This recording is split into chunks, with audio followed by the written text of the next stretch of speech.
Sa iba pang ulat, tumaas ang bilang ng mga sumasakay sa LRT sa unang 6 na buwan ng 2013. Ayon sa LRTA, mahigit 1 milyon ang nadagdag sa mga tumatangkilik nito kung lipas na taon. Ang buong ulat mula sa aming kasamang si Julius Desamburon.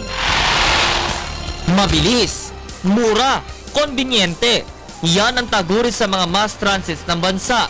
Kaya nga ba walang duda na marami ang tumatangkilik sa mga ito?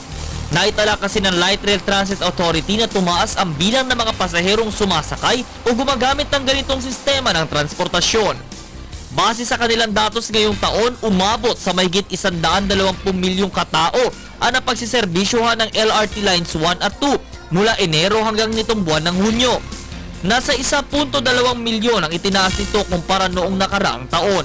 53 tren sa Line 1 at 9 naman mula sa Line 2 ang nagpapabalik-balik upang patuloy na bigyang serbisyo araw-araw ang mga mananakay na hindi talaga mahulugang karayom ang bilang. Dagdag pa sa ulat ng LRTA, pumapatak na nasa 84 na milyon ang sumasakay sa Line 1 o na nasa ruta mula Monumento Station mula sa Caloocan hanggang Baclaran sa Pasay. Mas mataas ito kumpara noong nakaraang taon. Samantalang sa mahigit 34 na milyon naman ang total na bilang ng mga pasaherong sumasakay sa unang quarter ng taon mula Recto hanggang Santolan. Sa panayam kay LRT spokesperson Atty. Hernando Cabrera, sinabi niyang tila ba isang trend na kung iisipin ang patuloy na pagtaas kada buwan at kada taon ng bilang ng mga mananakay ng LRT. Dagdag pa ni Atty. Cabrera, upang mapanatiling na sa kondisyon ang bawat tren ay patuloy nila itong minimentena bago umalis ng kanilang dipo. Karamihan kasi sa mga ito ay 30 taon na ang edad.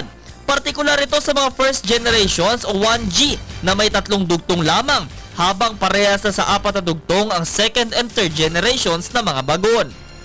Nagpapatupad din umano sila ng mga kautusan na dapat sundin ng mga pasahero sa loob at labas ng istasyon ng tren.